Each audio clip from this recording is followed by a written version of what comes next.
instructor. There we go. Oh, okay. Morning, Jerry. Yes. Could I jump in real quick? Can you give me, provide the link to the YouTube as to where the recordings are posted? I believe throughout the week I've received like 3 different links, and I just want to make sure that I have the right link to access. Appreciate Absolutely. it. Give me 1 second. That was actually one of the things that I was going to bring up. Here we go, and I will do the videos. There we go. In the chat right now. If I can find my chat button. Chat. There we go. Oh, not so much. Okay. Everybody. In the chat, I just dropped the link to the YouTube channel. This is the KW Region 12 YouTube channel. It's the specific link into the videos area that are videos that we would have had put up this week. So anyone can go ahead and take this and jump in there. They're posted daily. I believe you'll be getting emails as well, or maybe it's one email at the end. I'm not sure. But you should be getting an update with these, so that way you can go back to them and see what you had. So I would go ahead and take advantage of that. The classes being in place there are definitely useful, just especially if you've got a little one-off thing that you don't quite have a great understanding of. You can go back and rewatch it at any point. So we're gonna go ahead and get started here. We got about 90 minutes. We're going to be going through opportunities today. Before we get started, I go over a couple of house cleaning things. First of all, I'll start with myself. My name is Jerry Trickey. I'm the Market Center Tech Trainer for Market Center 681, which is Chesapeake Greenbrier. So we're down in the Hampton Roads area. I've been a tech trainer for 2.5 years, coming up pretty quickly on 3 actually.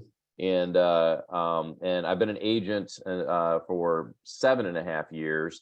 I'm a top producer in my office. I've been on the ALC 3 times, and definitely love using command to build my business. It's come leaps and bounds from where it was at the beginning. It was not, as most software and most platforms, it was not the best thing. And then around the time I took this position in my office in the middle of 2020, it really turned a corner and it picked up speed, and it's been going full bore ever since. So I really think this is definitely a platform that, as a new agent, if any of you are brand new, this would be a great way to get into your business. And for anybody that's has some experience behind them, or maybe you came from another company recently and you want to use this is a great way to be able to definitely build your business from the inside out. With that, I'm going to turn to you guys now, and we're not going to go through introductions, but what I would like to see is I would like you to turn your microphones to mute if it's not already there, and then also turn on your camera. In case people didn't hear that, I'm going to repeat it. Please turn on your camera. If you're in a car, Tanya, I see you in your car. Thank you for being with us. Be safe. Turn on your camera. It's no problem. And then you can listen along.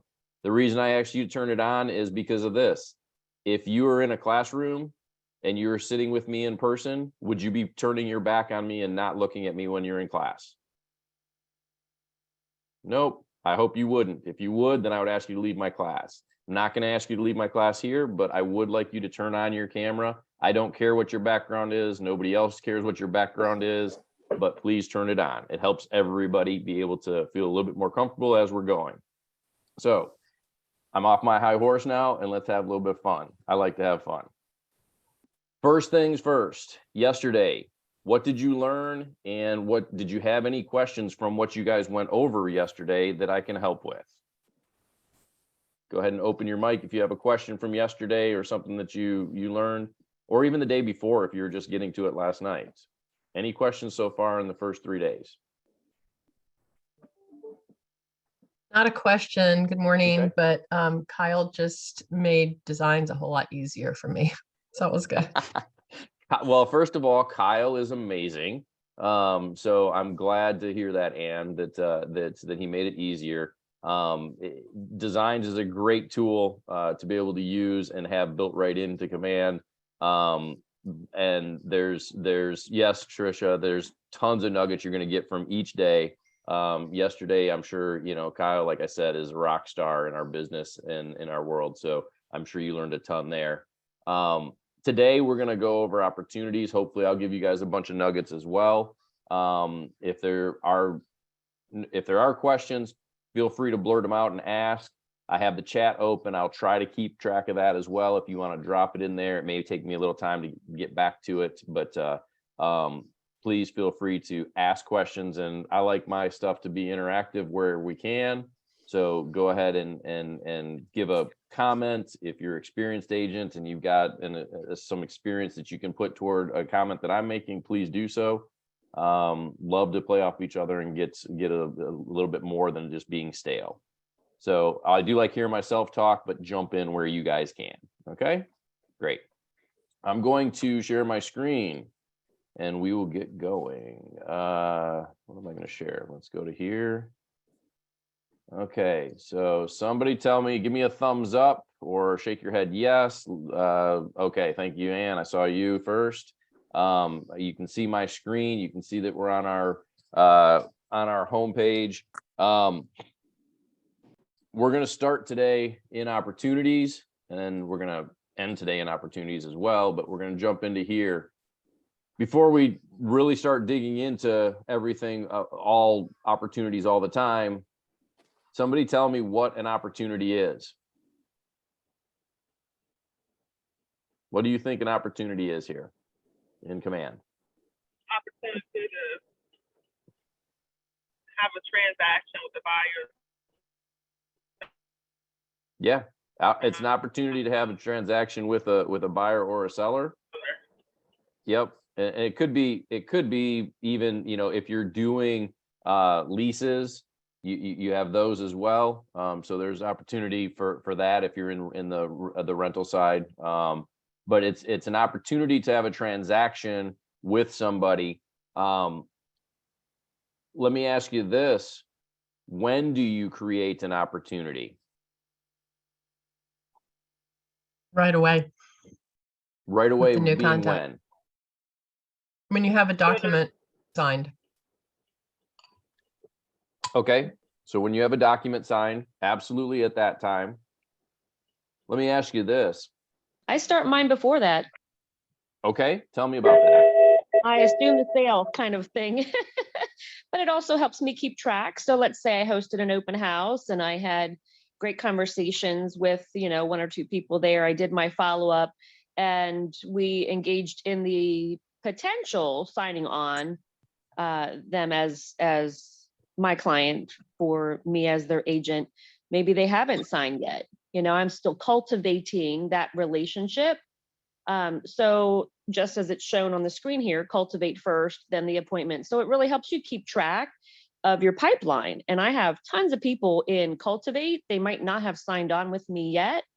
So I manage my pipeline that way too. I can see who I had an appointment with, who kept the appointment, who then moved to becoming an active client where they have actually signed the buyer's agreement. But every so often I go back through and go, oh my goodness, that's right. I still have these 5 people that haven't signed on yet. Let me check in with them. Trisha, I think next month I'd like you to come teach this class. That was a great explanation. I agree completely with Ann. When you have documents and you're at that point, you definitely do need to be 100% into opportunities at that point. I really personally like to look at this as a digital whiteboard. So if you see up here, I've got my whiteboard next to me on my wall. I'm still old school in some ways. I like to have that. But here you can put in, the way I look at it, if I have, and I think the way that Trisha was explaining it as well is great. If I have a conversation with somebody that I believe has the ability at some point down the road to have an opportunity built for them that could be a transaction, why not put it in now, so that way I can track it and I can use this to know, okay, this person is ready to go in 6 months. I need to keep touch with them a certain amount of times. That might mean putting them on a smart plan in the meantime, but have the opportunity already built, so that way it keeps me motivated to say, I want to move somebody from my Cultivate into my appointments this week, and use it to help build that pipeline. So if I could encourage you of one thing, it would be to be able to take the time to build your opportunities as soon as you've had that meaningful two-way conversation about real estate. You know, if you just said, oh, I sell real estate, and they say, oh, I'd love to own a house, but they're, 14 years, your 14-year-old nephew, well, that's not necessarily an opportunity.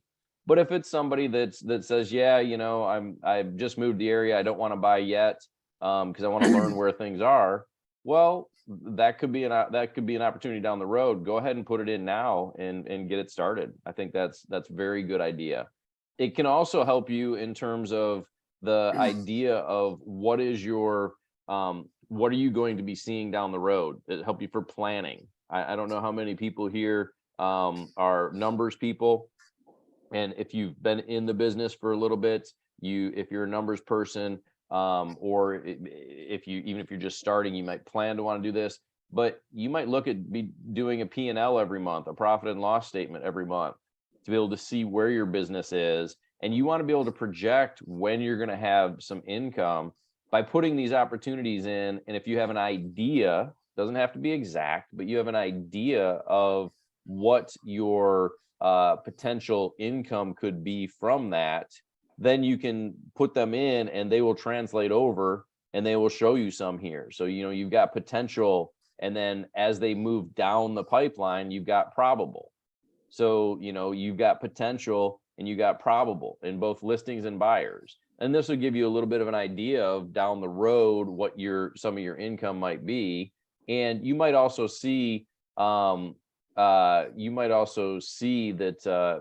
there's a gap somewhere in, if you're looking into your Cultivates and then you're seeing, oh, I've got 3 people that are coming in June, then great, that'll be useful. But what have I got coming in April and May, because I already know what my first quarter is, so it'll help you kind of fill things out a little bit more. So that's where I would start, is I would build these as soon as you've had a meaningful two-way conversation. Okay. So, excuse me, they're both pretty much the same in terms of what's in here. I'm going to start on the listing side, because there's actually 2 things that you have to build in the opportunity versus 1 in the buyers. And that is the same piece as is in the listing. So we're gonna start with listings because it includes everything. If I come in here, if I click, so if you hover over, you'll see that this kind of expands a little bit. You can click on it and go into whichever one. I'm going to start here in the Cultivate, and you're going to see mine is going to be different than yours. Okay, because I've set mine up. You're going to have different headers right here. Okay. Up here is going to be the same. These are your stages. I'm sorry, these are your phases.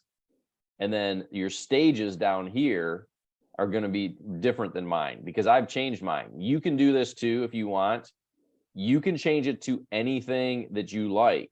This is where the customization is awesome, because it gives you the ability to make it work for your business the way that you want your business to work. Okay. So if I've got these stages, these work for me. So I have my pipeline to watch, I have my active pipeline, and then I have my 2023. Okay. And then that would be the case with each phase that we go into. So if you go up here to the top and you click on edit stage, you'll be able to change these and move them around or add them. You can have as many as you want. If you think there's 5 stages in your business that would make sense in the Cultivate, then go ahead and set it up that way. And you can just go ahead and add a stage and call it, you know, next steps or whatever you want. Hit save, and now it's going to be there. And say you want it to be the second or the third one instead, you can move it around. And now when we just use the on the left hand side, you can click back to where you were. Now you can see that I've got pipeline to watch, active pipeline, next steps, and when I scroll over, my 2023. So what I actually need to do here, and I need to edit this, I'm going to go ahead and take this next steps out. I'm going to delete it because that's not one step that I want. And then I'm going to go in and I'm going to edit this one because now it's going to be 2024. Okay. So that's the way that I do mine.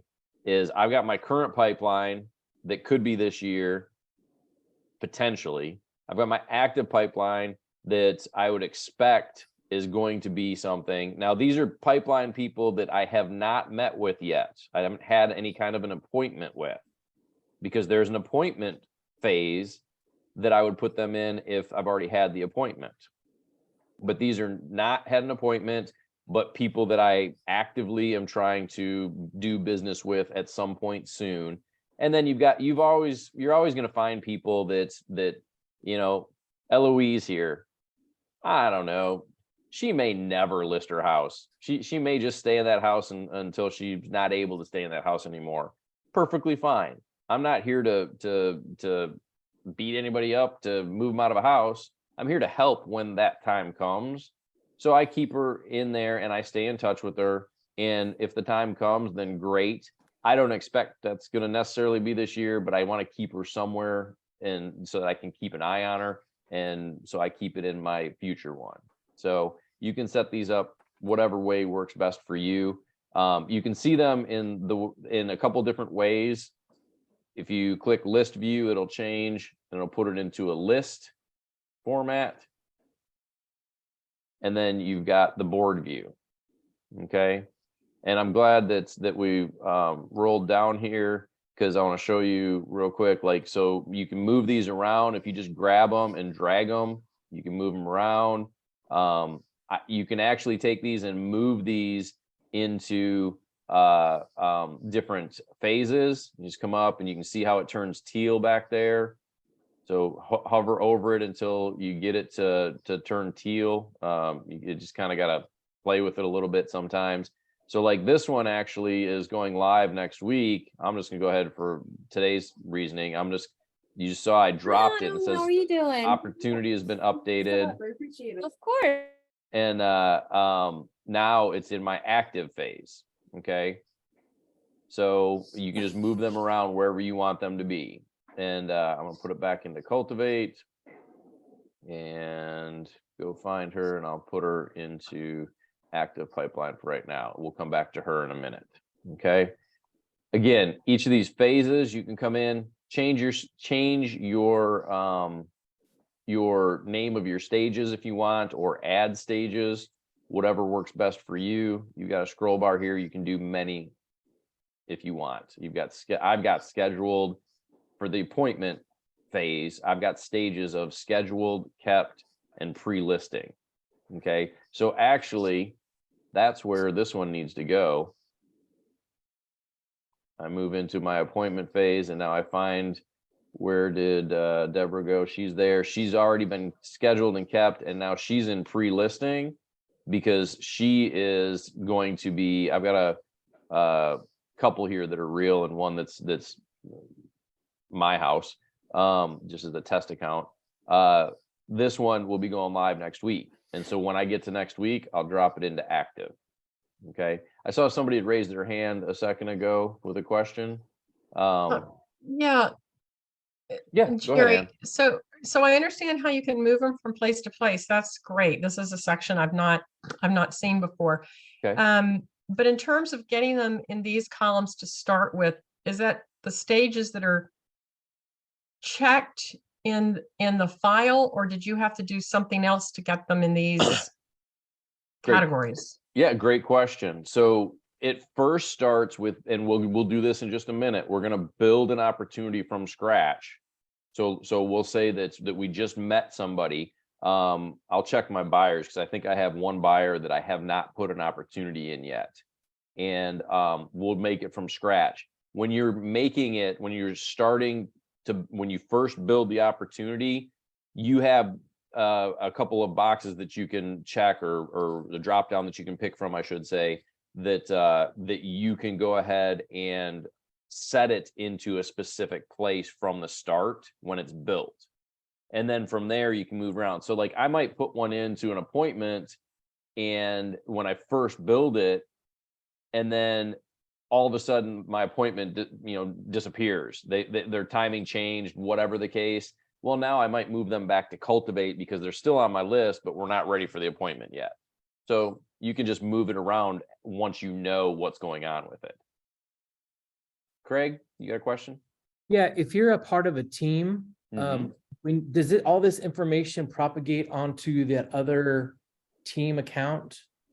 Great question. So thank you for bringing that up. When the team aspect is very similar, but yet there's some definite nuances that are different. So you do have, you'll see up here at the top of my page, I've got this Jerry Tricky inactive. This is going to be the difference. This is where a team goes. Okay. So if you've got, and you need to, anyone that's on a team should talk with their rainmaker from the beginning about how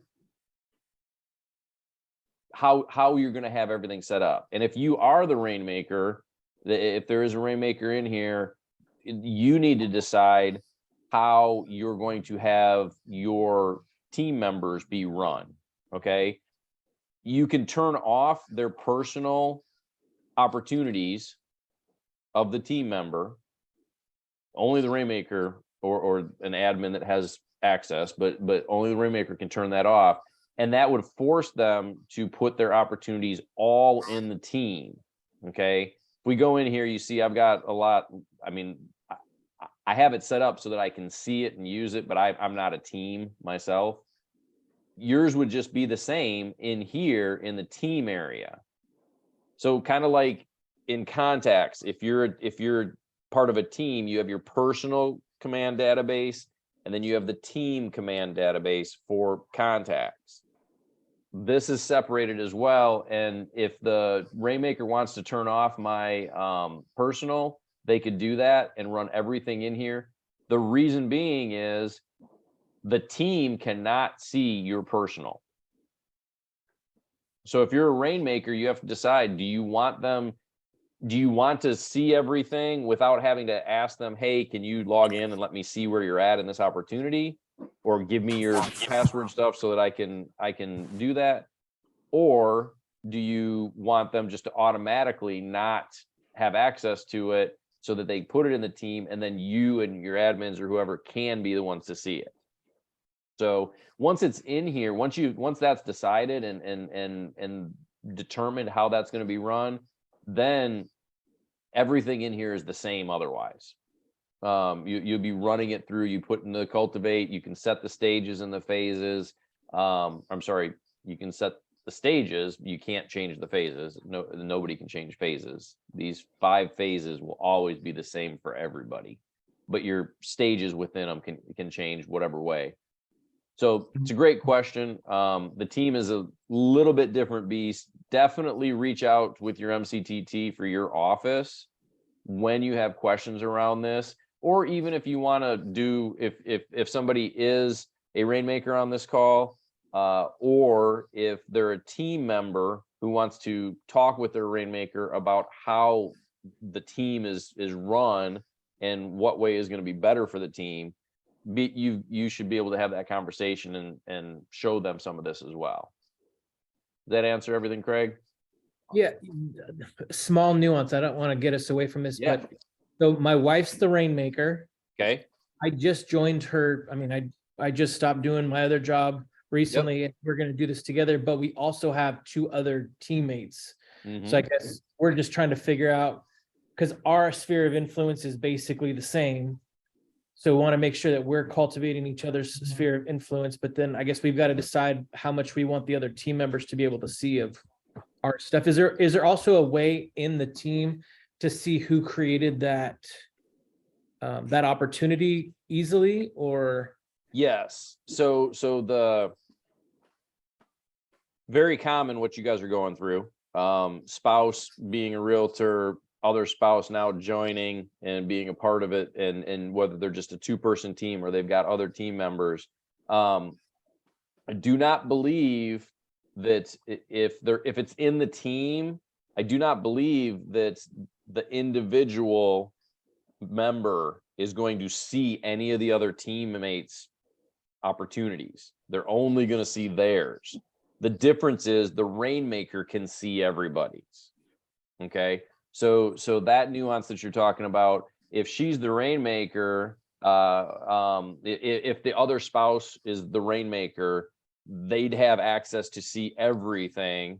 And then anyone that's under is only going to see their specific opportunities, or, and in the, I believe that's the case. I would maybe see if your MCTT has another team that is working this way, and then maybe you could talk to them and see the pros and cons of how setting it up that way would work for them, and if you can learn from them too. That might be a good way to go. So in here, and I think Ann had kind of asked about, the placement of it from kind of the beginning. How does it get there? That type of thing. You've got 2 ways to create an opportunity. You can create one right here. You can also create it in your contact. So like if you just put the contact in right now, from within your contact there above your timeline, you'll see there's a few places, and I'll show you real quick. There's a few places of things that you can do. So if I just built this contact for Kirsten, once it's built, now over here, I've got a few things that I can do. I can come into opportunities and I can create my opportunity right here. Okay. If you just happen to, and this was an update about, I don't know, maybe 5-6 months ago. If you don't have the contact in here already, well, now you can start your opportunity and you can add it. So what I mean add it is add the contact. So you come in here, if you're on a team, you have to select the team. Now, this could also be, if you've transferred from one KW to another, you might have multiple in here because you're going to have different market centers. I'm only in one. Some people, like, we're right down by the North Carolina state line, so we might have people in a North Carolina market center that's also based out of our office because that's where they hung their license. So for that state. So you got to pick which one you want, whether it's your market center or your team. Opportunity type's pretty easy. Is it a listing? Is it a buyer? We're going to go ahead with the listing side because we want to start there. Your client, if you have somebody already in here, then you can go ahead and pick them once you start typing in their name. If you don't,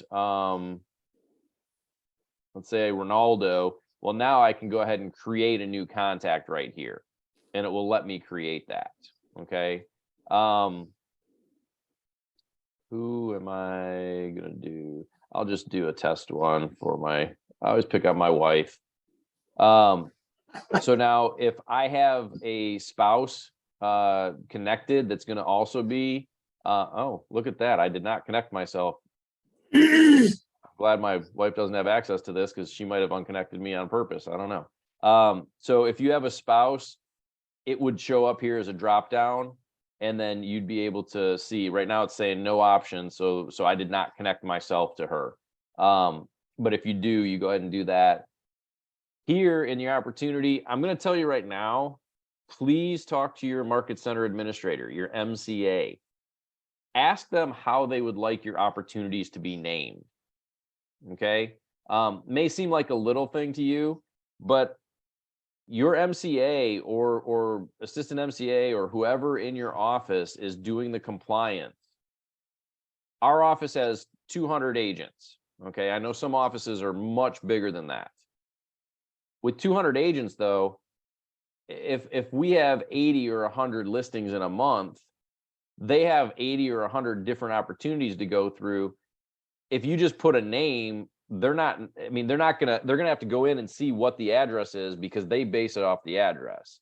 So I'm gonna typically make it whatever the address is, and then put the name and then the type. They might just want only the address. They might want something completely different that I'm not thinking of.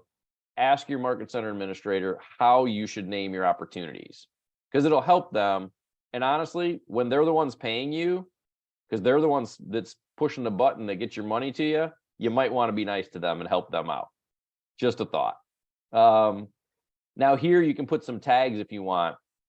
I think it's a really easy way to get a visual on some things for depending on whether it's a listing or a buyer. It's also, what I'll show you in a little bit later, being able to filter. You can filter it. So I do a lot of business networking. I love my BNI group, and I get a ton of business from it. So if, say I got this from my networking, I would tag it as that. I might go in and tag it that it's going to be that maybe it's one of my friends who was that was also on my running team. I might put it that they're gonna be with, I don't know if I put in, yeah, Universal Title, my title company. You can put whatever you want in here. You'll notice for the buyer side, I might put the type of loan that it is, and I might put the lender that it's with. That way I can sort by, at the end of the year, I can go in and sort and say, oh, I did 10 deals with Ben this year. I might want to get him a Christmas present, or whatever. Or he maybe should give me a Christmas present if I'm giving him all the business. It helps you see your business in that way. Estimated close date, if you have one, great. If you don't, then don't sweat that. That's not a big deal at this point in the process.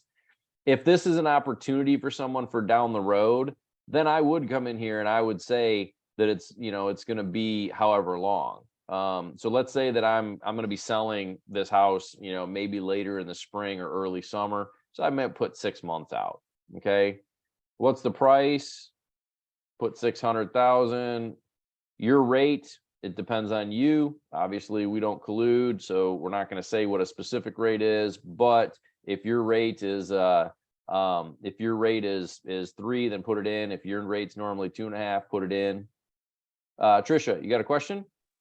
Oh, I do. Thank you. I hope this is an appropriate time to ask Okay. it, but thinking about time frame and creating this opportunity, and having had an opportunity that, amidst the past 2 years bidding wars, Mhm. and they didn't get it. They decide to table it for a while, maybe half a year, maybe a year later, they're going to try again.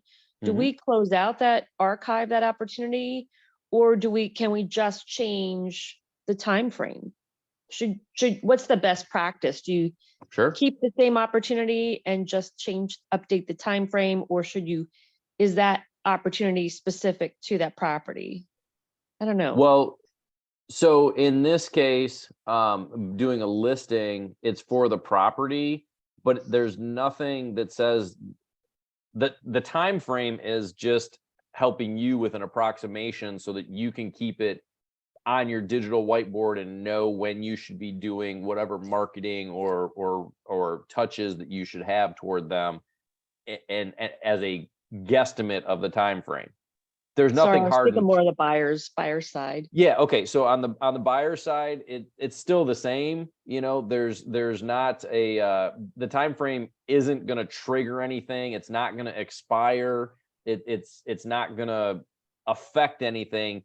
Like, I'll be honest with you, I've had buyers like that, especially the past couple of years, where it wasn't the market for them, and then rates started going up, but then all of a sudden there's less people looking at that point, and so October, a couple people started peeking their head back into the market saying maybe. I honestly didn't change anything with their time frame. I just moved them within the stages Okay. of where they're at. And So you I'll wouldn't have show to you I'll archive show it. you my buyers one when we get kind of done with this listing side. I'll jump Perfect. back into the buyers for a few minutes to just show you the difference there. Where my stages are, I move them around. If I know I've got a stage for 1 to 3 months, 3 to 6 months, 6 to 12 and longer. And so if for some reason they're in my actives and they're buying right now, but now all of a sudden they're pulling out and they're not willing to put in an offer, then I might turn around and move them into the 3 to 6 month category in the cultivate. Perfect. Thanks, Jerry. Yep, absolutely.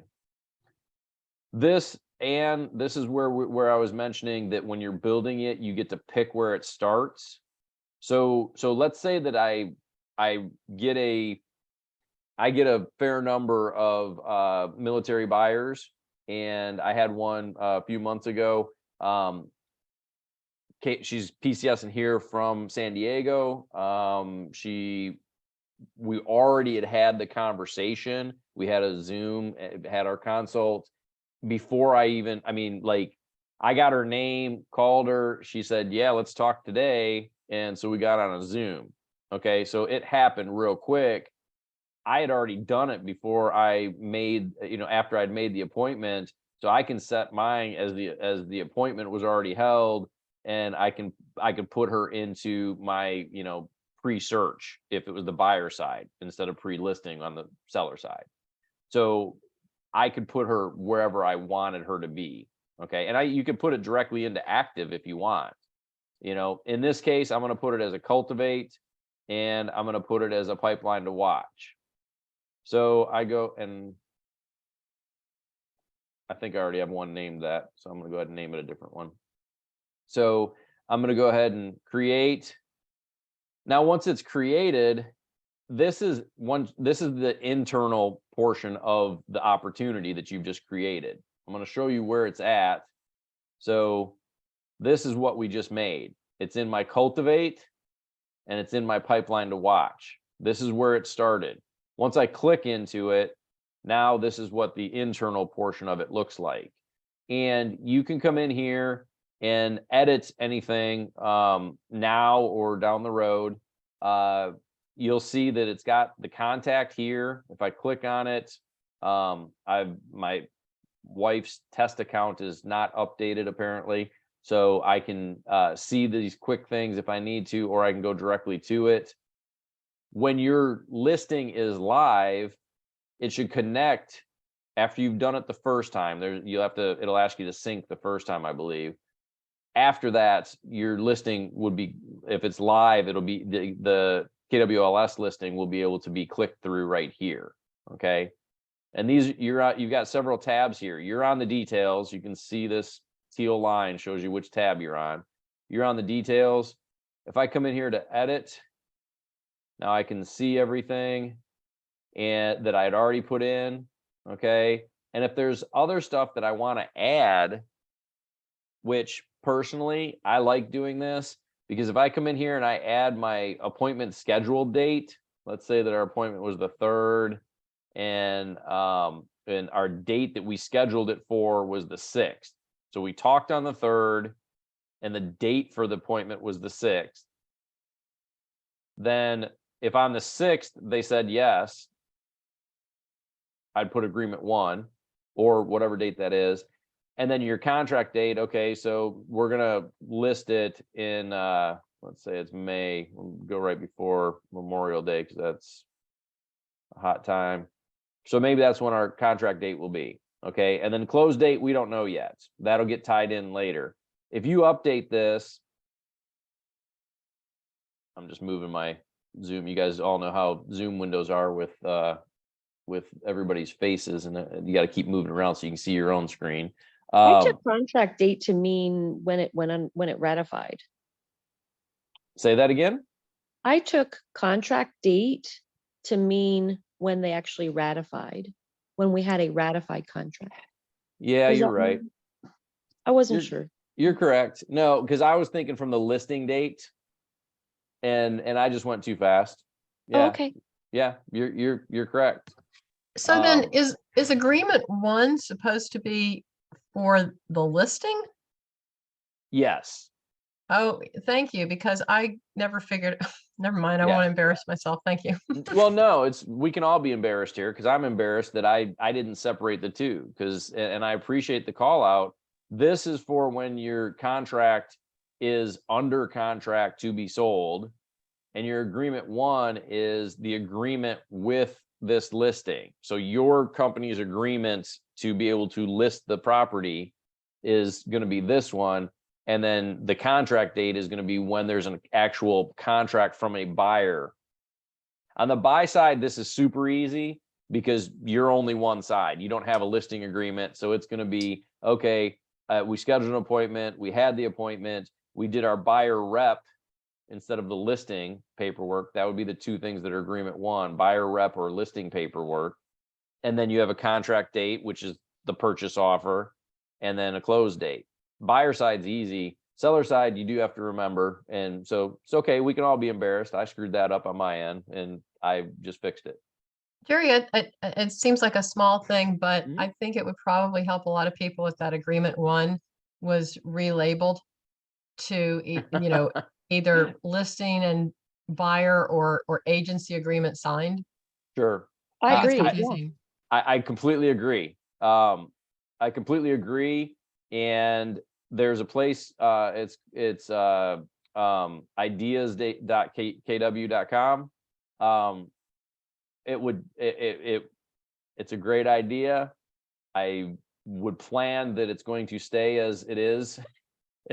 So that would be pretty far. I mean, it likely would be down the list in terms of getting it updated. But you're right, it would. No question. You can come in here and put in your address. Once you start putting it in, it's going to have a drop down. Always click on the drop down, let it fill in for you. Okay. Hit save. That way it's going to be there. Seller worksheet, you're not at that point yet if you're just getting it listed. And you'll notice I wasn't able to take this contract date out. That's okay. When I get to the point that I've actually got a purchase offer for my listing, then and it's under contract, then I can come back in and edit this. The reason that I do this, if you do your goals, if you go under reports, okay, you can set goals for the year as far as, what's your GCI? You want to make 200,000 this year. Okay. Then you put in the numbers and it'll tell you how many appointments you need, how many contracts that you have to have, how many actual closings you need. This stuff will help you track all those things. And so like coming in once at the end and doing a quick update of everything is very useful too. Okay. Will any of these dates bounce into our calendar to remind us? So Craig asked a little bit ago, will any of these dates bounce into our calendar to remind us? No, there's not a calendar tie-in for anything. You can, in the contact card, you can set tasks for future dates. If you want to remind yourself of something, you can go in and do that. It is not going to go to your calendar per se, to your Google Calendar if you use that. I'm on Outlook, so I use that calendar. It's not going to tie to that directly. What it's going to do is it's going to show a reminder on your tasks box or your task page. Okay, and there's also the tasks on the home page. That's just a smaller version of this, but you can give yourself those reminders for any key dates within the contact card that will go to the tasks and tell you that there's something there. If you use and I highly recommend, if you did not on day one, download your KW app, the command app, not the app that you give to buyers to look for homes, but the command app. If you download that, the first box on the first line up in the upper left-hand corner is going to be your tasks that are due today. And all you have to do is open your app. You're laying in bed. What do? Like a lot of people, they wake up in the morning, they grab their phone, see what they got to do, or you get up first thing. I go take care of my giraffe dog. We've got a Great Dane, so we go get it taken care of. Then I take my phone out and I see, what do I got to do today? That app will have your tasks. So anything that you connect, if you want to use, instead of this being able to tell you, you put it into their contact and it'll show on the tasks and you'll find it right on your phone as soon as you get up. Okay. Good question. Got it. Cool. Okay. So fill in what you can on these. Your seller profile is just going to be showing you what's tied in. So if you've got an app registered with them, if they've got your app and they've registered, it'll show it here. And the guides and the promote my app, get them connected, that will show in here as well. If you have anybody so that way you can see how tied in they are. Especially if they're selling, you want to know, like if they're selling and then buying, what are they looking at? Now, I will give you a personal opinion, and it's not at this point, if I've got a listing that is about to go live and that people, if they are going to then be buying, I'm going to have them in my MLS search. That's where they're going to be looking for their home. I love what our website does and our app. I love the improvements they made and I love where it's at. But if they're going to be a live today looking for a home today or the next month or so, then they're going to be in my MLS search. And then if it's longer out, then I definitely want them in here. Okay. A cool thing that was just added I don't know, maybe less than 6 months ago, probably, is this marketing tab. And in here, once you've determined that's you're at, it'll help you as you get to a point, like you move it farther along in the stages, it will have different things in here. Okay. So right now you've got a few posts, social posts that you can do that are kind of generic, because this is in the cultivate. Okay.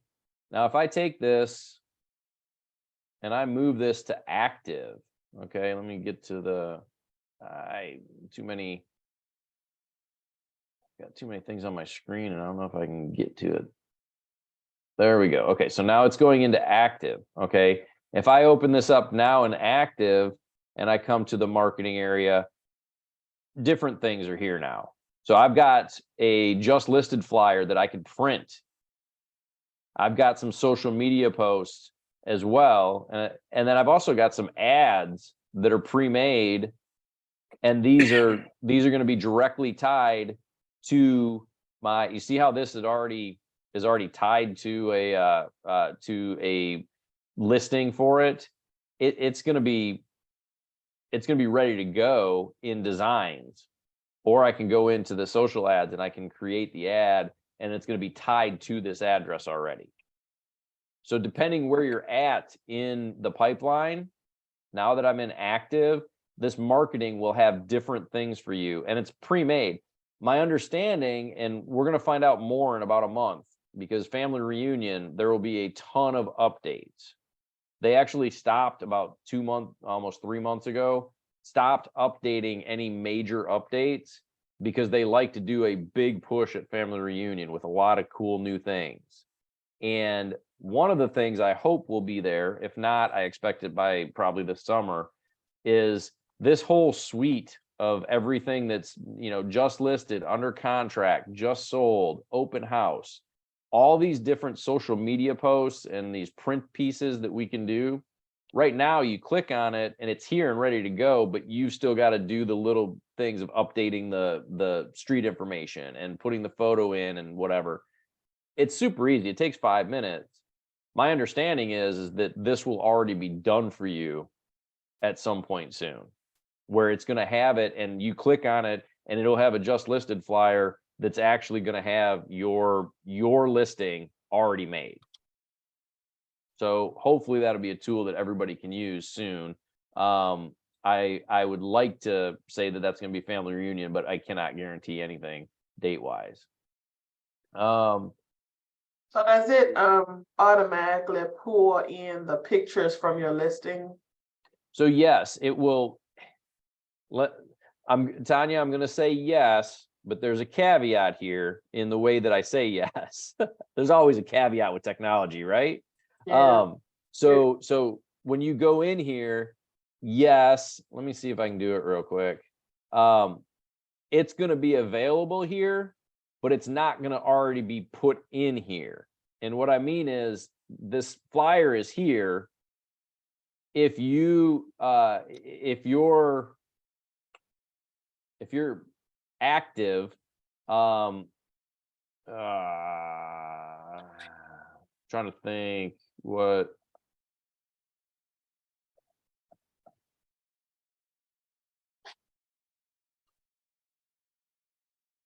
No, that's not the right one.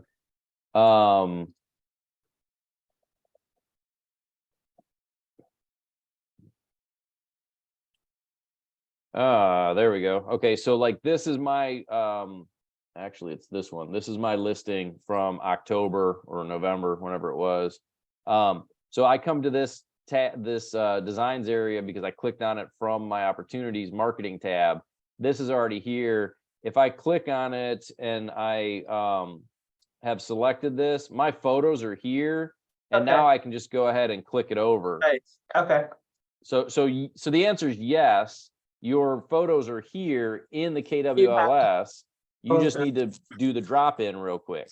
Okay. The hope is that when the big update comes, whether it's family reunion or down the road, that this will already be made for you. Like it'll have your photo and your name and info. It'll have the address, square footage. These photos will be, and you can change them, but it'll already be started for you, is what we'd like to see next. And I think that will be there. Okay. That's what I was wondering. Yep. That's a great question. I have another question. Go for it.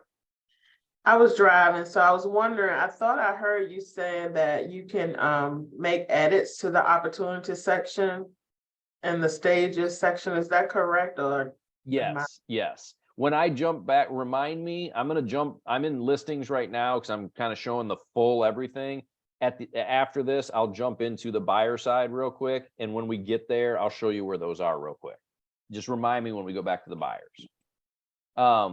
Craig asked if after using this opportunity section to help your business, what are the best benefits you like about it? I mean, well, I like getting paid, so I definitely want to use this. I think you're probably asking also like what helps me keep my business moving forward. I love those stages. I love setting them up so that I know who's where, because it just like my board up here, actually it's different than my board up here, because my board up here on the wall is my actives. So I've got 2 up there right now that are closed this month, and then I've got 3 listings coming. Those will go on there. They won't go on there until they're actually active. So like I just have what's either active or closed here. In the opportunities, I can see actual opportunities. I can see that there's opportunity for more business based on some of the ones that I've already put in here. And that's the thing I like best about it, is it's my digital whiteboard that I can take with me. If I'm sitting at a coffee shop, if I'm sitting at my office, or at the office in our bullpen, I like to be able to see who I have where and know that's okay. This person, if I've got these 6 people that are my pipeline for the next 6 months, I can click in and I can see on their timeline what's been done recently. When's my last touch to them? When have I given them something of value? That's what I like. That's what the benefits of it are to me, is I can easily track my ones that are coming. So in the near future are the ones that I like the best, but even the ones that are farther out, it helps me remember that I need to keep them in touch. Okay. And then, okay, so you've got this area. I'm gonna jump in and get all my camera stuff over here to this, or down here to the bottom, so I can, okay, in here, excuse me, this is when you actually have signed paperwork. Okay, you come in and it's going to start blank. Okay, first thing you need to do is go right here to this checklist, and you need to pick what it is. Okay, residential. That's gonna, for most of you, it's gonna be residential. So you're gonna click here. Now all of a sudden, you see how this changed? Now we're in a listing, right? We've got this as a listing. There's the list. This is a folder for listed. So this is going to be all your listing paperwork that you need to put in. Some's going to be required. Some of it may be conditional. If it's conditional, you can hover over it and it'll say. So like we have AQs down here because we've got several military bases. It's only required for 5 of the 7 cities. So if it's required for that city, you add it. If it's not, then you can leave it blank. It'll tell you what's conditional, and then there's, you know, some optional ones as well. Your office may have different requirements. Their compliance may be a little different than ours, or from MLS to MLS. Go by what they have, but this is going to tell you where you need to start. You've got a listed folder, and then you've got an under contract folder. When we go to the buyer side, you'll see in a second, it's only going to have under contract. There is no listed, right? Because it's a buyer. So, but in the on the list side, you've got to do both, because you have listing paperwork. Now we're under agreement for the listing, and then you have under contract to sell the house with somebody that's brought you an offer. Okay, all the paperwork is required, you know, for compliance reasons, for the state, for your office. I will tell you this is where there's one thing in Command that I think is the easiest and the best, and I love it more than anything else. I'm going to go here. I'm just going to start here. You can do this in any opportunity. These 3 little dots, you see these? They're your friend in a big way. If you come in here and you do this split and attach PDF, you don't have, like, if you get a so if you're the listing agent and you get a document back, and it's the PDF of your contract and your PICA for the contingency addendum for inspections. You got your AQs, your DPOR, maybe a lead statement. If you had an HOA or condo, those docs, you know, you've got your brokerage fee agreements, your proof of funds, all this stuff. They put it in one PDF, which is really nice for storage. But you come in here and that's not the way we put it in. Well, split and attach PDF is the saver of all savers.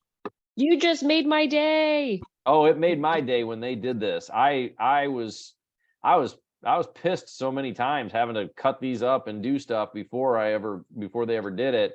And then once it's here, it's like, oh my God, this is awesome. So we're gonna go in and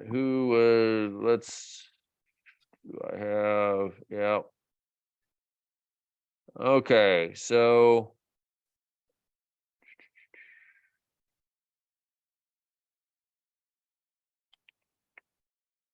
not what I'm looking for. Give me 1 second.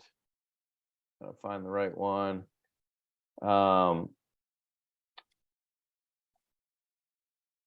It's probably here.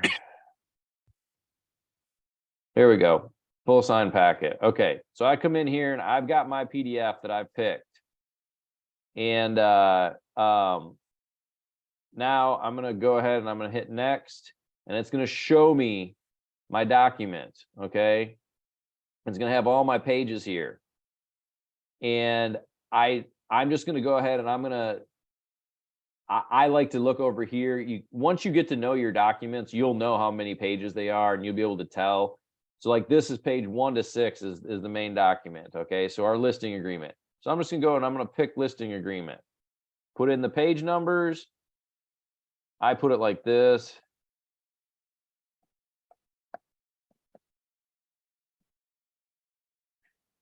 I just go and copy this real quick. So now it's gonna say that this is the standard listing agreement. It's pages 1 to 6, and then this is how it's gonna name it when it puts it in. And then you do attach more. Well, now I'm gonna do page 7 and 8, and that's gonna be my SAER, my exclusive right to sell. So 7 and 8. And now page 9 is my D4. So I'm just gonna scroll down and find my D4. That's 9. I'm not going to do this for everyone, but I'm going to do it for a few. We've got AQs, 10. And then let's do the last one. The data input is 11 through 15. We'll add one more for that. This will be our data input, 11 to 15. Okay. You can keep doing this through your whole document. You can do it just for one page out of a 32-page document, whatever you need. Once you've done this and you've set these, you hit split and attach, and then you just sit here for a second. And then you watch, and it's going to fill them in just with the pages that you just did. Okay. So now it's done my first 2. This is a time saver like no other. It's really, really useful for us. So I highly recommend getting used to using it and making it your friend. You can click on this and you'll see the actual PDF. Excuse me. It takes a second to load, but you'll see the PDF and you can scroll through. You can download it directly. You can print it, whatever you need.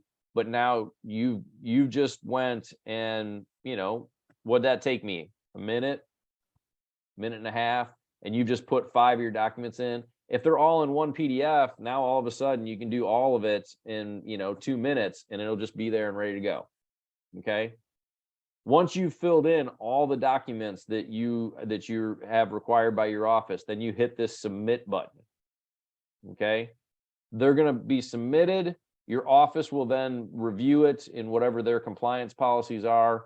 I strongly suggest that you do this soon after, and I use the word soon instead of 2 days or 72 hours or whatever. Talk to your office and see if they have a regulation of what the time is to turn it in.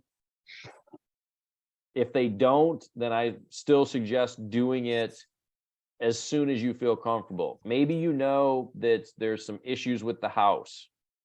Okay, for those of you that are experienced agents, you've had those houses that you're like, ah, shit, I don't know if we're going to get through the PICRA. We may not get to closing with this one. Well, you might hold it until you're through your contingencies to make sure. If it's solid and this house is great, the buyer is going to love it, there won't be any problem, then you just get it submitted, the first day that it's under contract. Whatever your timing is, and if you have an office timing, go by their policy. I'm not the end all be all. Be like my wife, don't listen to me a lot. That's a joke, and please don't tell her I said that. So because she listens to me way too much. Submit this, and at the same time, make sure that you submit this. Your next movement, the next thing you should be doing is clicking on offers and commissions. Let me jump back. Let me jump back for a second. I apologize. I need to clarify that statement. That's only half correct. If you're putting your listing paperwork in, you hit submit and you're done. When you put in an under contract, then you hit submit and you immediately go to offers and commissions. Okay. So when you have an under contract, meaning there's a purchase contract that is ratified. So this is for purchase contract. You immediately then go ahead and do your commission. You don't do it when you just listed it because you don't have a buyer yet. But when you have an under contract that's for the purchase, whether it's on the listing side or the buyer side that you're doing it. You finish this one with all these, you immediately then go ahead and go into commissions, okay? So I do need to clarify that because my first statement was not specifically correct. Okay. Question. Yes, go for it. Okay, so let's say you made a mistake and you need to delete one of those. How do you delete it? I would love to say I'd never make a mistake, but that ain't the truth. It's a really good question. You go in here. Now, I can show you this and you're going to say, oh, I saw him do the remove button. I have not submitted this. Once you submit it, you cannot remove it.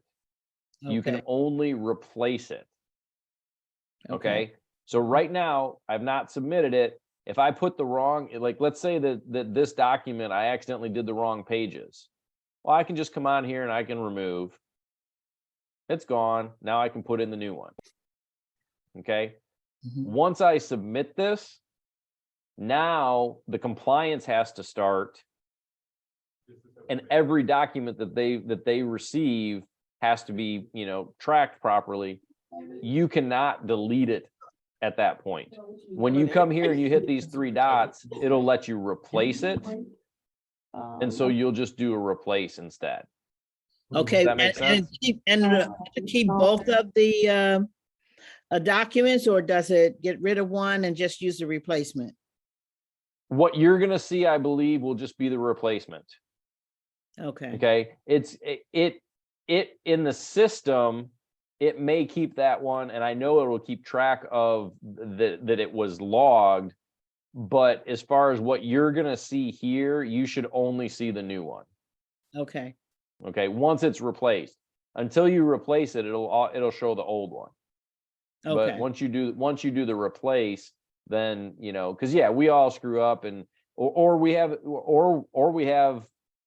and something that's that ends up being edited and or adjusted, purchase contract. Oh, hey, we forgot to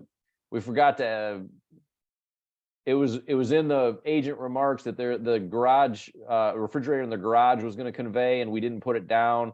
Everybody agrees to it. We go in and then we have to initial it. Now we're uploading a new one, but it's already been submitted. Okay, then you just do the replace. okay, Got it? got it. Cool. Okay, so let's pretend that we've done our under contract, submitted it. Now we're going to go right into offers and commissions. Okay, you're going to add a new offer. Get my video out of the way. Add a new offer. I just call it initial offer. This is where I'm supposed to tell you that it is useful if you have multiple offers on your listing. It's useful for the AI, the artificial intelligence that they have behind this, for you to input all of them. They suggest that you do that because then you can also print out a comparison sheet, apparently, that will then let your sellers see those differences. Okay. In practical terms, I leave it up to every agent, and I say that because I am an agent, and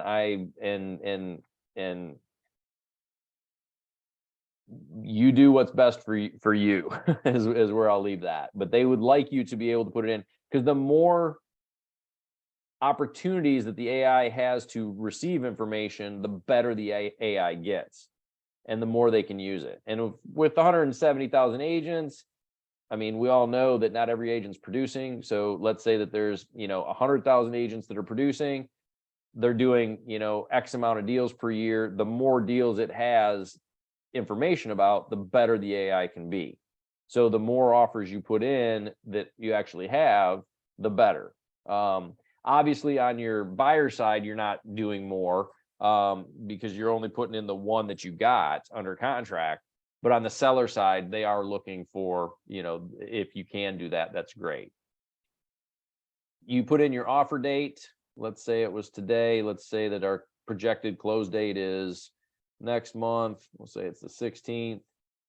You go to the parties. it's automatically going to fill in your listing side people and yourself. And then you put in,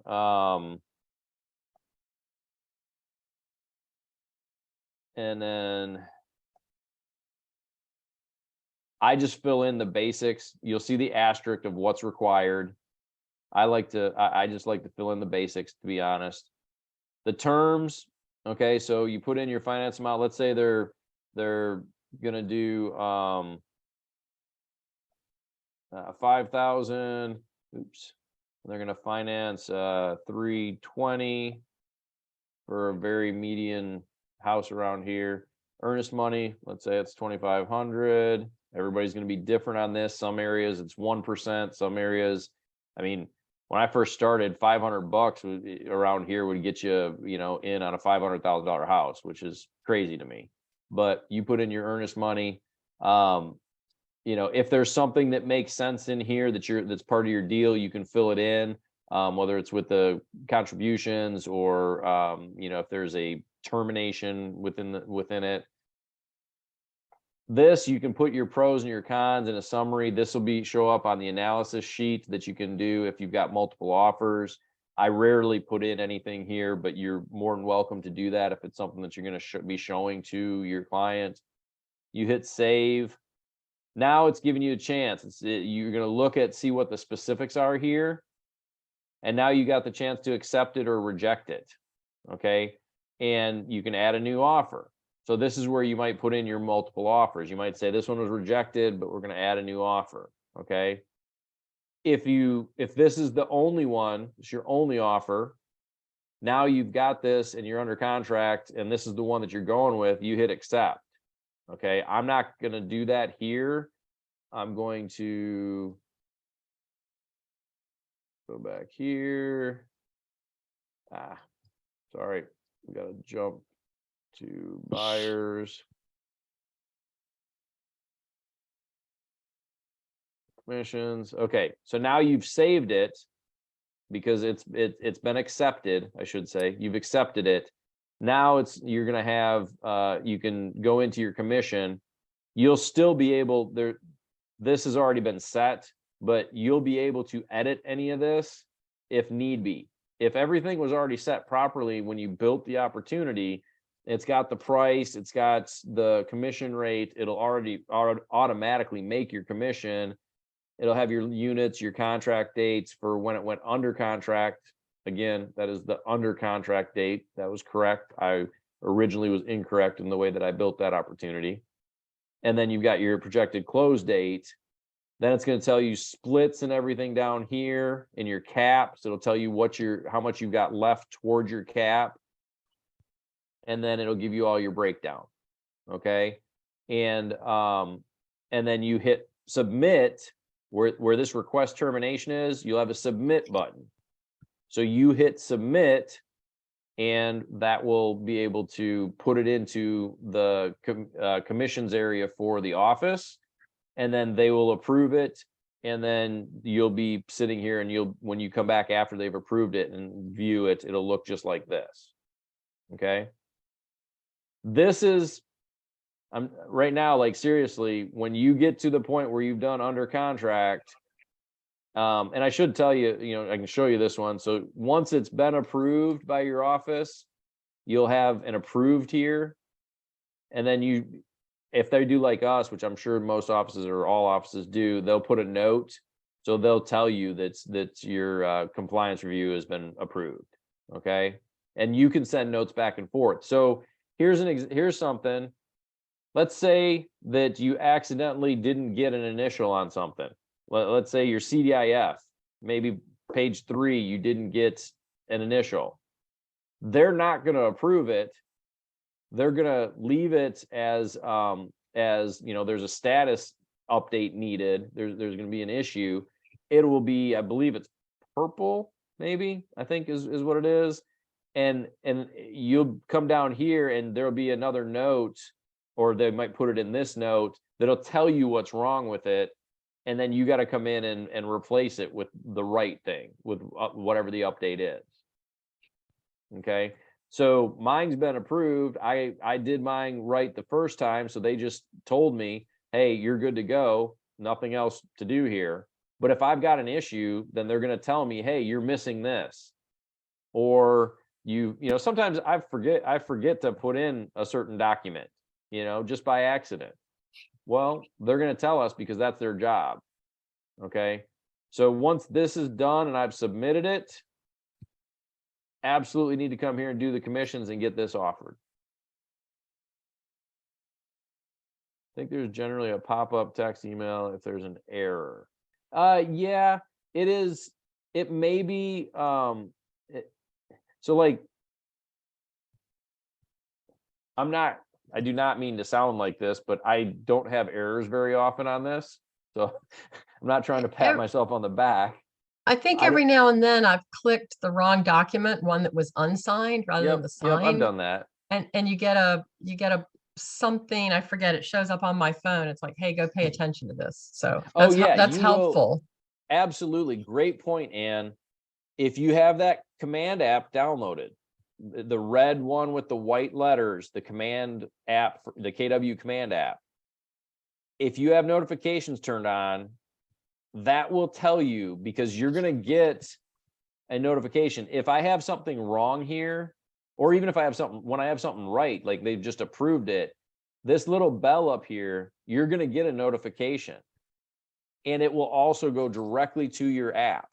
And it will tell you that you have whatever, either an issue or you have a documented completed. That's instantaneous. As soon as it's updated in here, this little bell becomes red, and then it goes straight to your app as well. So that's a great point. Thanks for bringing that up. Always trying to do better, but it's really helpful. We want to go back and check each file, but to know, hey, there's something wrong, as opposed to scheduling, looking through everything to see if it's okay. Yeah, absolutely. A commission twice that each time I do it would show up as terminated. Chantel, I have not seen that. I think I'd have to see the steps that you went through to get to that point. The only thing I can think is that maybe it was clicked too fast, and then it basically, you click the submit, and then if you clicked it again before it was done submitting, it may have taken it as being the termination request. Okay. So I would click it once and just let it be, because sometimes it takes a few seconds for the system to take it. And that's the only thing I can think. If it showed up as terminated, that might be a scenario where you clicked it too many times before, and the system caught it at the wrong time on the second one. Okay, so should I just add it back in, and just to make sure it doesn't mess up my GCI? At that point, if you have a problem with the commission tab, my suggestion is always to go talk to your MCA. Okay. Yeah, go talk to your MCA and say, listen, and they may shoot you back to me or your MCTT. You're in my office, aren't you?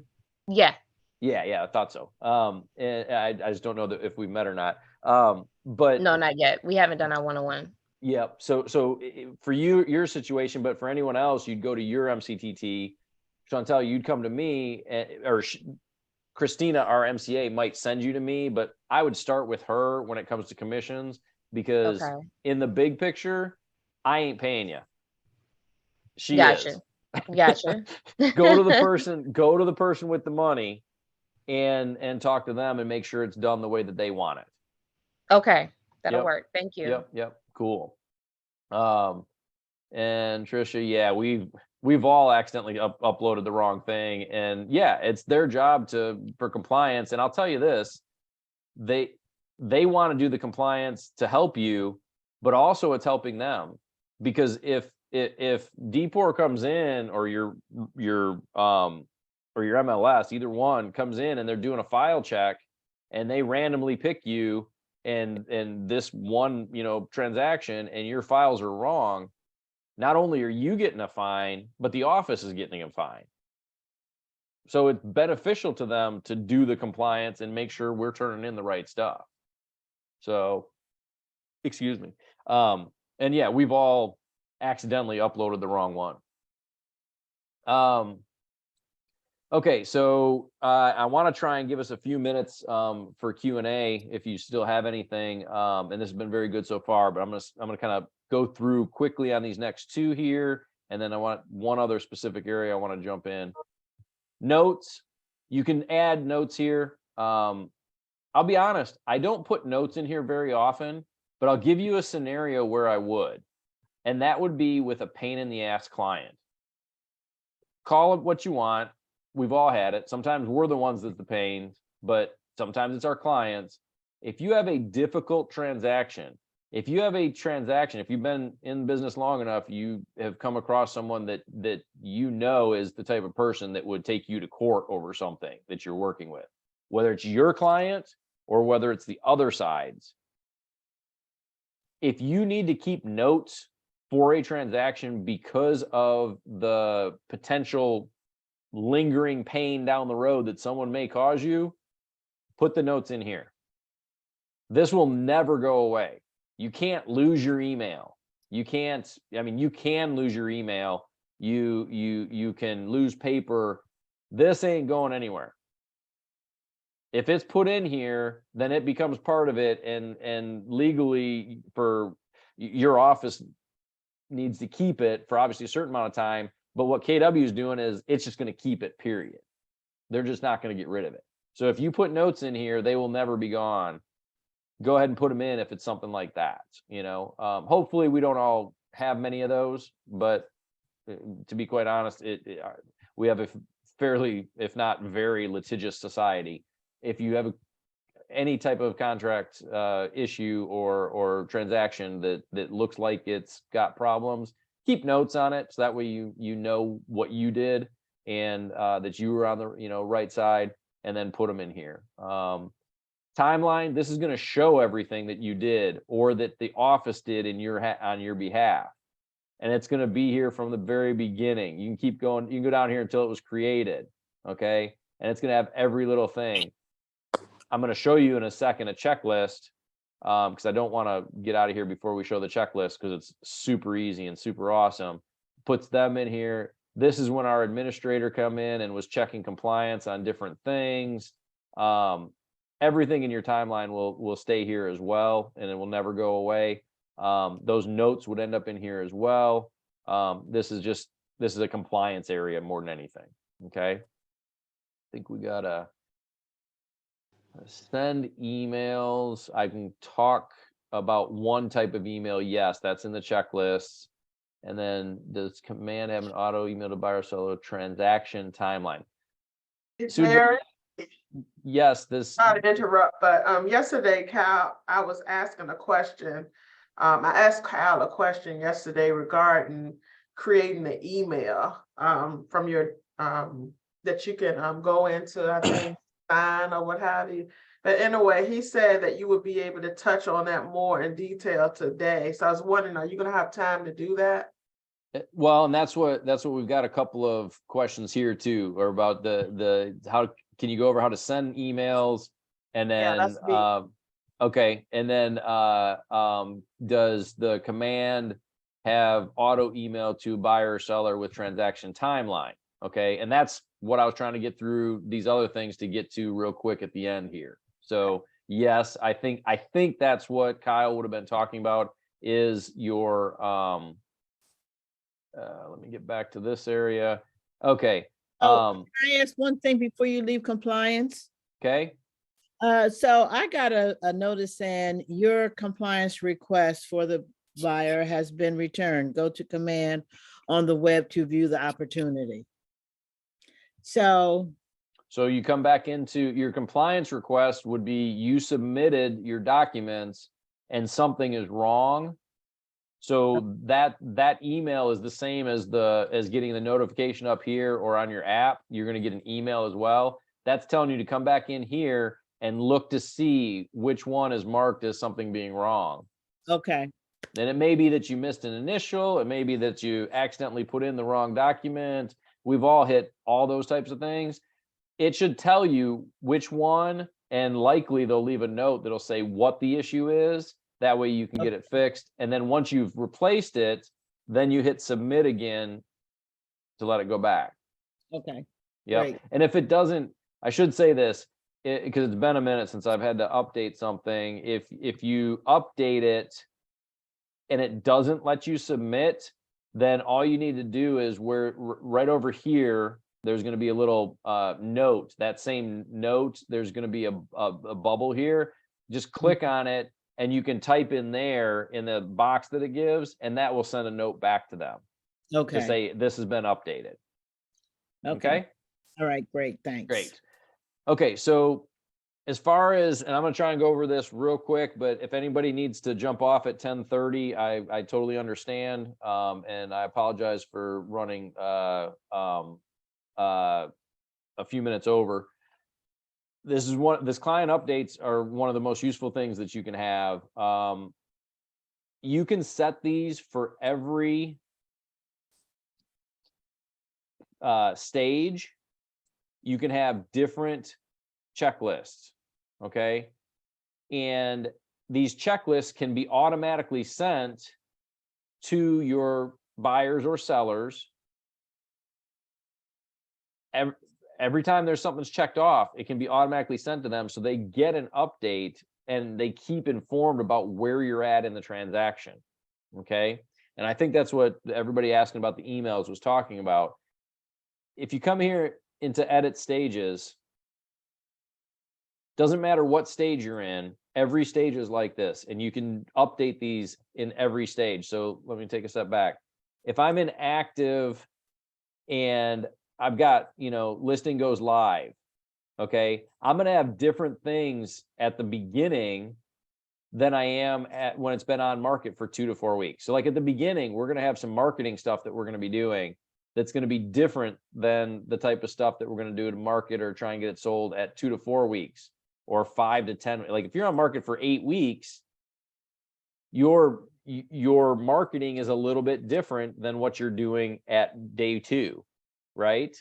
So you can figure out what you do in those areas, and you can put in these checklists. Go up to the edit stages. Your checklist here will probably say 0 of 0. Okay. But if you come in and you add stuff, you can put all this stuff down. You could put this, so like maybe I should make my photo shoot pre-listing instead of during the active. But marketing mailers order, send marketing. So the first day, maybe I send mailers to 200 homes. Okay. I create a standalone landing page for the, a website for the home. Facebook advertisements created and made live. We've scheduled an open house. How'd you add those things? What's that? How'd you add all of those things? I don't That's have what we're all of gonna. that. That's what we're gonna do right now. Oh, So okay. if you're in yours, you go in here, it's gonna look like this because there's nothing added, and you just add the item. So let's say that I want to. This is my checklist for active listing that's live 2 to 4 weeks. New Facebook ad, new fresh Facebook ad. Okay, so maybe that's something I'm going to add. Maybe I'm going to have a broker's open house. Okay, maybe I'm gonna do maybe I'm going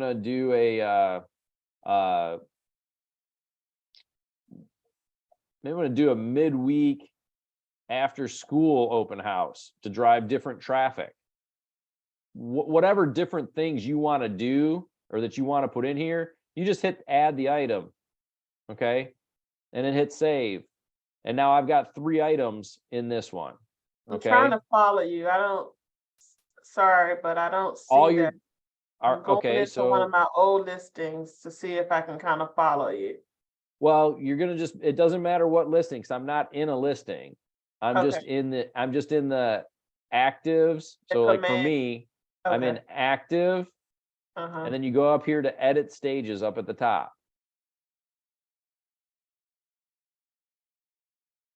So are you on this page now? I don't have that page. Maybe mine is just set up that way. I don't. No, you have it. It's gonna What I see be, is Tanya Lieber, all opportunities. Like I can see listings, buyers, leases. Like okay, so I'm on this page that I see this. so click on right below the word active. And you can pick any of these. Just Okay. click right on that little house symbol or the little calendar symbol. Okay. Once you click on that, you're gonna be in a page that looks like this. Yes. And now up here in the upper right, there's gonna be edit stages. Okay, I see it. Yep. Now when you come Gotcha. in here, you're on this page, and now yours is gonna say 0/0 Mhm. items.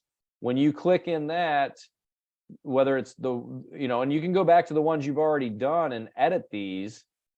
Because I can click on, always look for the 3 little dots, you'll have more things. So like I can edit this one, or I can delete it if I don't like it in here. Okay, you can add as many as you want, and then save it. So like this one, I've got 12 items. If I use over here on the left, upper left is where you go back to the listings that you were just in. Now you'll see on this one, in my listing goes live, I had 12 items under that checklist. Well, you see right here, this is a quick look at the checklist on this specific listing. So now we're going to look at the specific listing. You do this edit stages and do the checklist one time, and then it applies to everybody going forward. Okay. Okay, so it'll apply to everybody going forward. And now if I add 10 more of these, all 10 of them will say start with 0 of 12.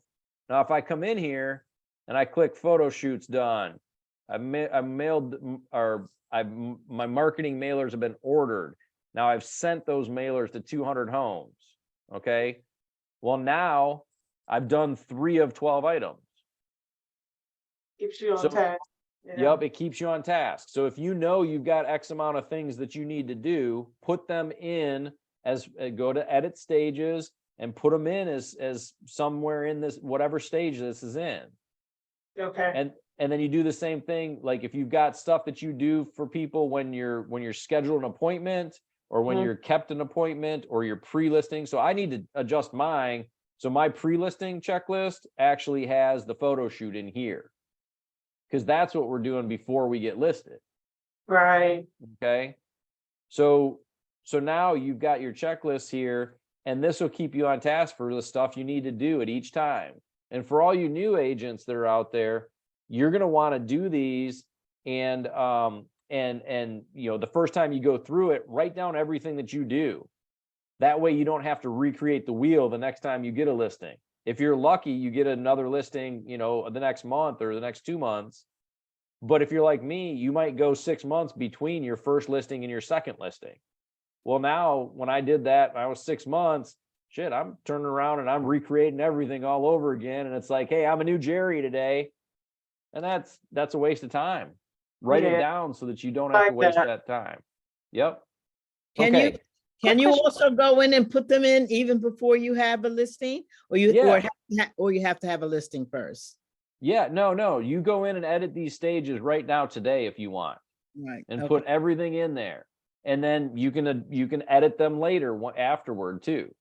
It's only gonna update going forward. So like if I update this now in here in the edit stages, it will not apply to the one that's already made, but it'll apply to any new one. If I want those same things that I'm going to put in here forever to happen to one that's currently active, I need to go into it and do it separately. Yeah, okay. Okay. Oh, this is awesome. Okay. Well, I'm going to show you the even more awesome part in a second. I'm going to ask Trisha to go ahead, and she has her hand raised. Thank Okay. you so much. In the stages, if you, let's say you have silver, gold, platinum level listing. Yeah, I love it. If you were to put everything in there all the way up through to the absolute most you would give somebody, does the client see, and maybe you didn't add, maybe you're only giving 5 of 25. do they see the whole list Nope. and then get an update each time you check one off? Or will they only get an email with what action has taken place? Because you Great might not question. want them to see all that stuff and then they Nope. go, wait a minute, you didn't do this, you didn't do that. You kind of want to avoid that, right? Yeah, absolutely. No, I love that. I love that system, you know, silver, gold, platinum, you know, whatever, diamond, you know, I love the idea of having those. You can absolutely do that. When I check these off, that's for me. That's only for me. Oh, okay. Okay. If you Oh, I want see. them, The Gotcha. other section where you would, no, would we're be still, fine, we're right? still right here. Gotcha. If you want them to get it, You then you click go it. and you click this. Yeah. Now you see this little envelope, this little mail, that's going to, and I'll show you where you got to do that. It's a separate area. We're going to do it one time. You do that one time to turn it on, and it will send them an email the next morning with this one item. So if I clicked all 3 of these today and I only want them to get that, they're only going to get the one. They're not going to see that these 2 were done. This is anything that's clicked here is just for me. And this whole list is just for me unless I make it a client update. Then it goes to them. Okay. And if you notice here, there's nothing. And then all of a sudden, look at that, set due date. You can also set dates in here. Craig had asked early on about tracking something and getting it on your calendar. Well, again, it doesn't tie to your actual Google Calendar or your Outlook calendar. But if you want to set a task based on the stuff you already have in here of when it would be due for this particular one, you can go ahead and put this in, and now this will be due here, and it will show up on my task box on that day and time. So you could set reminders for these things as well. You have to come in and manually do it, but it's available for you to have those reminders there. Okay. So now the thing that you need to do, you see right here, the client updates is listed as off. You have to go in and turn that on before they can get any of those emails. Okay. So you go into the opportunity and you go up here to client updates. This is the part that's a little annoying to me. It always is going to be off.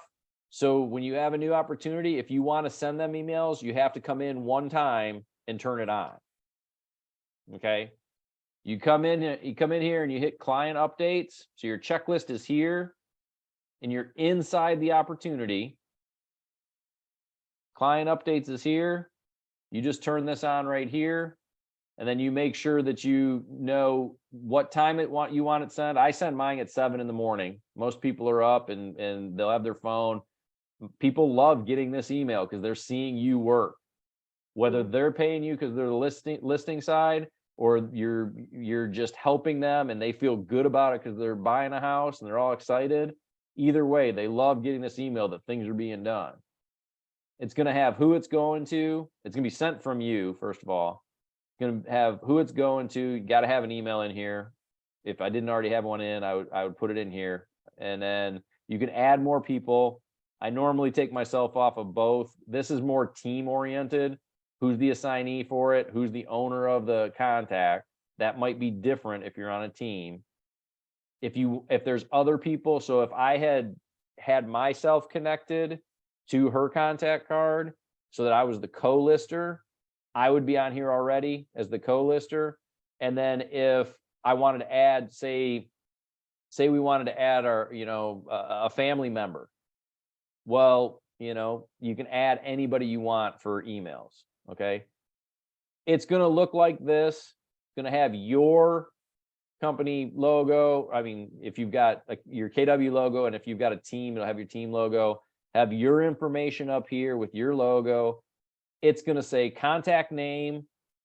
And every single time it'll say the same thing. We're checking things off the list. Here's a summary of tasks completed for the address that it's connected to.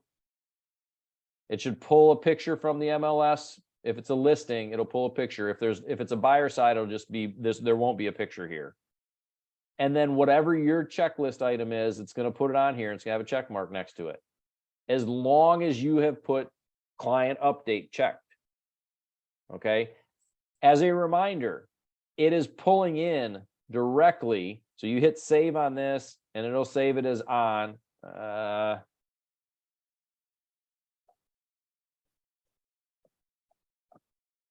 Okay, let me save that. Of course, I can't save it because there's an email already in use. It'll be turned on. It'll say on here. Okay. And then but just remember this, whatever you write here is exactly what will show up on that email. So don't make typos. I suggest not making stuff too short. You also don't want to write a paragraph, but using abbreviations, they may not know what that is. Spell it out. Instead of PICA, or signed your PICRA, just say contingency removal for inspection completed instead of PICRA completed. That way they know what it is, because it's going to send exactly what is written here. Okay, so typos or whatever, make sure you don't have those. You just check your checklist and it will send, and it will look, oops, gotta turn that on. It will look just like this.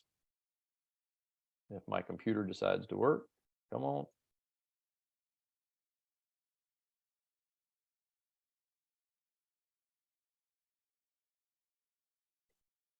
And my internet is dropping for some reason. So anyways, we just showed you a second ago, it will look just like that. This email is great. I'll end on this and then give you guys time to ask questions. This email is great for both sellers and buyers. For you experienced agents, you will know this, and for you new agents, you will figure this out, that that this is really good if you can put a checklist item in there. And I do, let me show you where. Close. I do it on the buyer side. With buyers, when you are, sorry, I wanted to be in buyers and I wanted to edit stages. So say that you're in financing appraisal, you've finished your inspections, you're done with your PICRA. You've still got 21 days until you get to closing. How many of you experienced agents have got to closing and said, oh, I felt like you ghosted me because I haven't talked to you in 3 weeks? Because all of a sudden you've gone on to your next client while this one was just sitting there waiting for lending to be done and we get to the closing day. That happens. I've heard of people that have felt like that or that have said that. If you come in here and you put in an item like weekly check-in with lender, come in and check it off each week, send that email. Now they know you're doing something and you don't even have to contact them if you don't need to.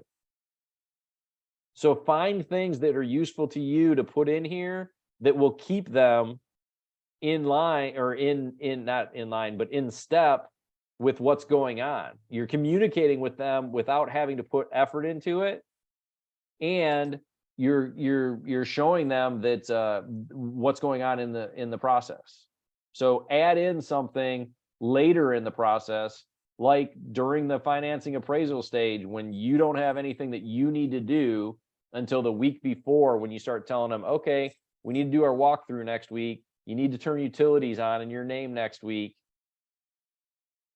From the time you end your PICRA until that, there's nothing going on. And if you've got weeks and there's crickets going, we start doing other business, well, this is a great way to keep them updated.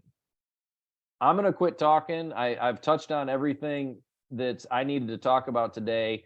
I've got time. So if anybody has questions for 5 or however many minutes, I'm glad to answer them about opportunities, the stuff that we've talked about today. Can you go over, so I wanted to find out if you could just quickly, when you go into create design and you want to send an email, I wanted to know how to do that. I've done it where I've sent myself a test email, but I can't figure out how to send it to my sphere of influence. Okay, I'm gonna put that on hold. I wanna focus on opportunities for a second. I will come back to that. Okay, But does anybody have any questions about opportunities? Because if not, you can drop off, or if you want to learn what we're going to talk about here for a couple minutes, that's fine too. But any other questions about opportunities first? I think I got a little confused on that very last part about the stages, and I get the 0 of 12, or like you've created those tasks. Mhm. I missed kind of the next point of how we set it up for the client to get it and what they see or don't see. Do they get it in Yep. an email or a text or? Yep, they get the email, and it's going to be this. There we go. So it's going to be this email. Can you see this? Yep. Okay, Okay. sometimes I'm not sure what Zoom is Gotcha. showing. So they're gonna get this email that whatever time you set, so your time is set here. And I went real quick, so let me back up here for a second. I'm in this person, so this is for Anna and Justin, and they're under contract right now with me. Come into their client updates, and you turn this on, okay? And then you pick the time that you want. It's going to have their information, my information, because I'm going to get a copy of it too. If you want to add other people, that's fine. Then this preview will show you what it's going to look like. Okay. It's branded to you. This is your information, your app, your office. Nice. This is all branded to you up here. This right here will always be the same. So it's going to say Anna Brown. We're checking things off the list. Here's a summary of tasks completed for 1314 Fairway Drive, Chesapeake, Virginia 23320. And you could customize that first sentence? No, none of You're this, checking things none off of the this list? is customized.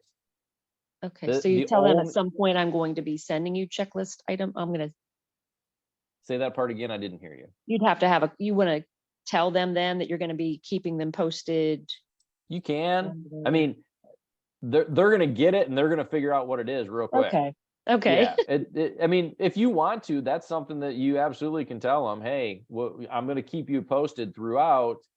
I'll be honest with you. I'm going to give you a real world experience. I don't tell my clients that I'm sending this, simply because there are times where I get so busy that I'm not always sending it as consistently as I should. Mm-hmm. This is also really good for that client who's particular and like as a listing agent, I'm dealing with people that are like, well, I don't know. I mean, I don't want to put it that they're cheap asses, but they don't feel that we're earning our money. Mm-hmm. And so I'm going to make sure that every week or even twice a week, they're getting a checklist item so they can see things that I'm doing. Because So how if many you're- times do we as realtors, we know what we do, but we don't tell our clients what we do because we just do it behind the scene. Or I just send a text message. Hey, I just, Sure. followed up with XYZ. But then Yeah. a week later, it's like, shoot, I told them, but I didn't check the little box. So now I'm going to go back into my opportunity and open it up and then click it. And then they're going to get an email a week later and they're No. going to be like, wait, what? No, they don't have to though, because you don't have to. Oh, When you- okay. When you do that, I've done that exact thing where I've come in here and said, oh, you know what? Like, this is a perfect example. Ratified contract sent to lender. You know what? I did that 2 weeks ago. I'm going to turn off the client update and I'm going to make that check. Good. And they won't get that update. And you can Okay. send all three at the same time. It won't be three separate emails. Correct. If you check three. Anything you check today will be sent tomorrow. Okay. And so if I come in here and in the morning, I check that one off, and then I come in here and I check this one off, and then maybe it's this one. Okay. Well, those all three were done today. And if I left these checked for client update, they would be sent an email tomorrow. If Okay. if I've already done it, like I've done these things, I don't want them to get that now because I didn't just do this. So now I'm going to check it off my list, but I'm not going to send it to them. Okay. Oh, I just, Okay. that part makes me nervous. I see so much room for human error. I'll be honest, once you've done it once or twice, it'll become second nature. You'll Okay. get the feel for it real quick. Okay, thank you. Yep. At worst case scenario, if you do have an issue with it or questioning it, not an issue, but you're questioning it, set yourself up. Make yourself an opportunity for just you, and then go in and check off things that you've made on your checklist and do a client update and send it to yourself so that you can see it before you start doing this to real clients. Great point. Okay. Thank you so much. Yep, absolutely. Any other last opportunity questions before we jump to designs, and I'll stop the recording and if people want to jump off, or you can stay, I don't care. Someone in Any- chat asked if that could be done from a phone app. That's a good question. I'm sorry, I did not see the chat recently. My bad. Let me check. Okay. Let me go back here. Can videos, Jamise, the videos are in the chat. If you weren't on, I can email them to you separately. Finally, we have this helpful. I don't hadn't explored. Quick break for okay. Thank you. Again, this Subda, no, the moving of and everything. You can see your opportunities in your app, but you can't do any editing to them currently. Okay. So moving them around or checking off the lists and stuff that's not there in the app, to my knowledge, currently. But it's, maybe down the road, there might be some of that coming, but we'll have to see. I will actually, and I tell you what, I'll just put it in here again. Nope. Give me 1 second. I got it right here. Here is the YouTube channel for the videos. So if anybody that came on late missed it, I know a couple of you have asked. That's the YouTube channel. Today's class will be updated later this afternoon, early evening. And I'm going to stop recording. Nope, not that. There we go. Stop recording.